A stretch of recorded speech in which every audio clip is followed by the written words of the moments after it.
Gamers can be a fickle bunch. While positivity is good and all, nothing is more fun than tearing a game to shreds, and with the internet being what it is, we can and do make sure that everyone knows about it. Sometimes, to be fair, that negativity is warranted, but then there are times when the negativity gets out of hand. And so many a great game has died a gruesome death or simply been ignored, left to languish until some brave soul gave it a second chance. So that's what we're doing with this list, giving these games a second chance. I'm Jess from What Culture, and here are 9 great video games that did not deserve the hate. Number 9. Mass Effect Andromeda. If there was ever a game that didn't deserve the sheer, unrelenting vitriol that was spewed at it, it's Andromeda. And all of that scorn and ridicule was based almost exclusively on the specter of a wonky expression seen on a female rider. A near 60-hour campaign, all ignored on the basis of a few seconds. And yet those 60 hours contained so much brilliance. Ryder is that rare thing in video game protagonists, a human being. Unlike the power fantasy that is Shepard, Ryder is awkward, insecure, and uncertain. They struggle, and so too do her squad mates. With doubt, familial relationships, old age,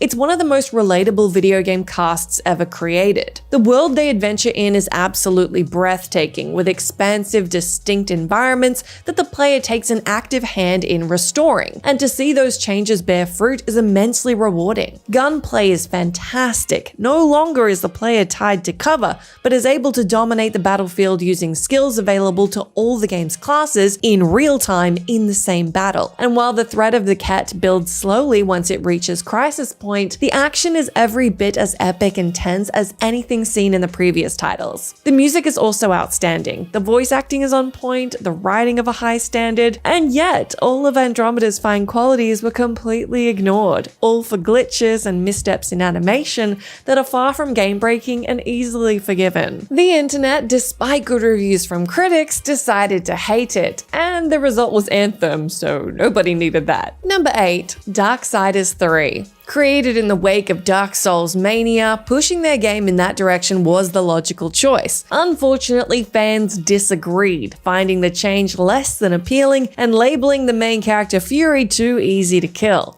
But it's an odd axe to grind. The second game played differently to the first, with Death, its protagonist, being notably less tough than the first game's War. What's more, everything that makes a Darksiders game Darksiders, its post-apocalyptic, biblically inspired setting and distinctive comic-esque visual design, remain intact. The sticking point then is Fury's apparent fragility. However, take the time to learn the mechanics and one discovers a combat system that's smooth, varied, and rewarding for those who put in the effort to master it. And it is Fury ultimately who's the game's greatest asset. Watching her trace a subtle journey of self-discovery from self-centered battle rager to humbled guardian is by turns endearing and heartbreaking. A squishy protagonist and a little extra challenge are hardly grounds to dismiss Darksiders 3 as bad, not when so much of what makes the franchise unique is still present. And in the person of Fury, there's so much food for thought. Number 7. Tom Clancy's Splinter Cell Blacklist. Blacklist found itself in a tough spot. It was burdened by having to make good on a poor game, Conviction, while living up to one of the greatest of all time in Chaos Theory. It didn't help that the protagonist's signature voice actor didn't reprise the role, nor that it retained an option to take an action route through a game that's traditionally seen as stealth-orientated. And yet, both the action and stealth options were equally catered for. Add in the extensive armor and weapon customization, and the game could be played in whichever way the player wished. Even the first-person section could be played in a stealthy manner. It was Chaos Theory 2.0 and Conviction 2.0 blended seamlessly into one, and so everything a Splinter Cell game should be and could be. While it's true that Sam wasn't the same, trying to recreate Michael Ironside's interpretation of the character would have been jarring. Instead, we got a new cast, with Blacklist's pig-headed, bulldozing Sam brilliantly matched by an intense, tough-as-nails Grimstotir. Watching the sparks fly between them was enthralling, and while the story might not be particularly original, it is fast-paced and gripping enough to live up to the Tom Clancy name. Blacklist was polarizing, yes, but in the years after its release, the positive reviews began to overshadow the bad. It remains an outstanding game that, inexplicably, never got the sequel it should have. Number 6. Deus Ex: Mankind Divided. Mankind Divided found itself in an unfortunate situation. Caught in the microtransaction loot box craze of the time and controversially comparing its augmented human social dynamics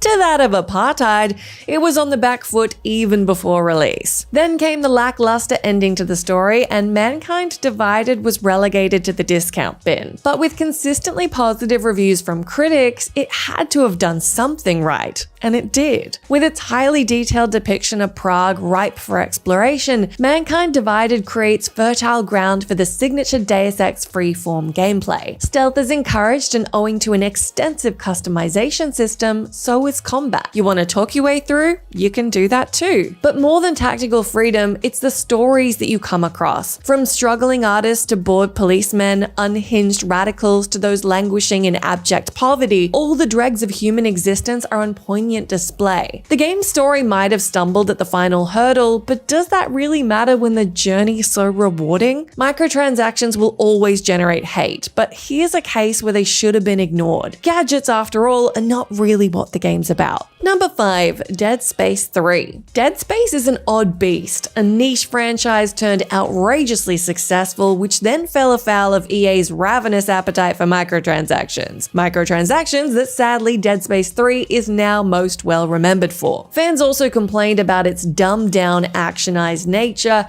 the choice of a planet as its setting rather than the claustrophobic corridors it was known for, and ditching the iconic necromorphs in favor of humans. But is any of that really true? Microtransactions are present but never needed. Calling it an action-focused sequel is somewhat unfair considering the action-heavy nature of Dead Space 2, and claiming that it abandoned the dark, cramped corridors of the first game is outright wrong, with the first act and a great deal of the third spent in an environment equally dark and unsettling. As for fighting humans, encounters were rare and provided a welcome change of pace. And what about Dead Space 3's finer qualities? That controversial gun crafting system is one of the game's highlights, allowing for virtually any style of play, and the story finally sees Isaac and the player taking their revenge on a necromorph menace grown into a galaxy-level threat. Atmospheric and always enjoyable, something that even those who gave it middling reviews admitted to, it did everything it was asked to, except earn enough. A better publisher would have seen its value, but not EA, and so it was brought down by hate of a different sort. Number 4. Batman Arkham Origins. Not made by Rocksteady. This innocuous sentence doomed Origins to be considered an inferior, irrelevant pretender to City and Asylum's crown. Which is a pity, because what people wanted from the game was not a revolution, but an evolution. More Arkham City, and that's precisely what they got. And yet Origins was more than mere filler. In line with the theme of an inexperienced Bruce Wayne, combat went from being a one-click-to-win affair to a game of patience and counters. The inclusion of detective mode brought to the fore an aspect of Batman largely neglected in the previous titles. That is, that Batman is the world's greatest detective, with brains equal to his fists. Gotham was expanded, offering more to do and more to explore. The story, rather than being a simple MacGuffin hunt, was a murder mystery revolving around the identity of the Joker, whose origin story was brilliantly told, and Roger Craig Smith did a fantastic job in bringing Origins' growling, angry, more intense Batman to life, as did Troy Baker with a truly frightening Joker. Far from being irrelevant, Origins is an outstanding game that quietly set a very high standard, one that Arkham Knight would fail to meet. While bugs did ruin the experience for some, that alone is not grounds to disqualify it. It's too good a game for that. Number 3. Assassin's Creed 3. Ezio Auditore was always going to be a tough act to follow. Having cemented his place as one of the greatest video game characters of all time, the worst thing Ubisoft could have done would have been to produce a thinly veiled copy. Sensibly, they opted for a brave step into the new world. Unfortunately, the result was a game dismissed as American propaganda and roundly criticized for its bland and uninteresting protagonist. Thing is, Connor wasn't bland. understand. His surly brand of stoicism is the product of the untimely and violent death of his mother, and the slow, agonizing death of his people to European encroachment. So far from a pro-American bias, it is with Connor's quest to save his people that the game's true sympathy lies. And with that failure to understand, all of what AC3 did well was ignored. Revolutionary-era America was faithfully portrayed, with the contrast between the untamed wilds of the frontier and the bustle of burgeoning cities beautifully realized. Combat was made faster and more fluid.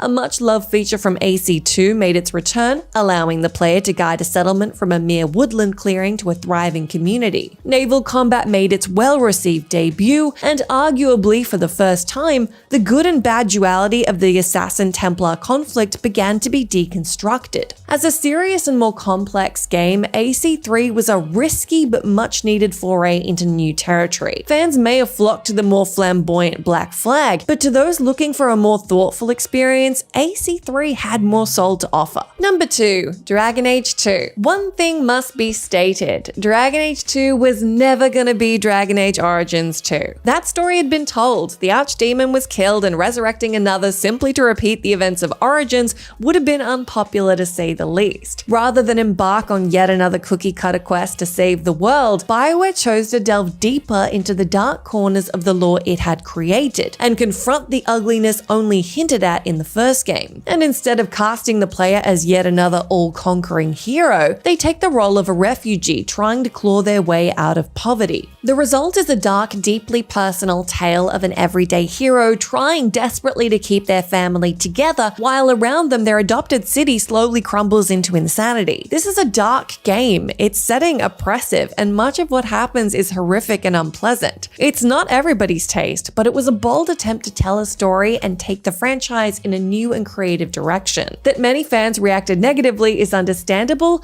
but Dragon Age 2 certainly didn't deserve the hate. Number 1. Resident Evil 6. If there is one thing Resident Evil fans will gripe about, it's that Resident Evil 6 is not survival horror. But it never tries to be. From the first moments of its bombastic opening sequence, it was clear that fun was being placed before fear, and that's not necessarily a bad thing. Its 4 campaigns, from Ada's stealthy sniper sections to Chris's Call of tight-ass shooters to Leon's survival horror throwback to Sherry's melting pot of a bit of everything, meant that players will inevitably find something they like, and a lot of what they didn't think they would. There's excitement with missile-spewing gunships and motorbikes jumping over said gunships. There's intrigue with a crooked, horribly creepy politician, and the most stylishly dressed genocidal femme fatale you've ever seen. And if that wasn't enough, you wade through all this mayhem using a fighting system that allows you to pop professional wrestling moves. Resident Evil 6, simply put, is tremendously entertaining. Capcom knew precisely what kind of game they wanted to create. A fun, over-the-top, lovable buffoon of a game that gleefully throws common sense right out the window. And they succeeded. Look to Steam reviews, which remain consistently positive even years after release, and you realize that Resident Evil 6, with all its wonderful, hammy dialogue, heroic sacrifice, genuine tragedy, and blind stupidity, is not a bad game, but a stroke of genius. That's the end of our list, but let me know down in that comment section if you can think of any other great video games that didn't deserve the hate. As always, I've been Jess from What Culture. Thank you so much for hanging out with me. If you're liking, come say hi to me on my Twitter account where I'm at Jess McDonnell, but make sure you stay tuned to us here for plenty more great gaming lists.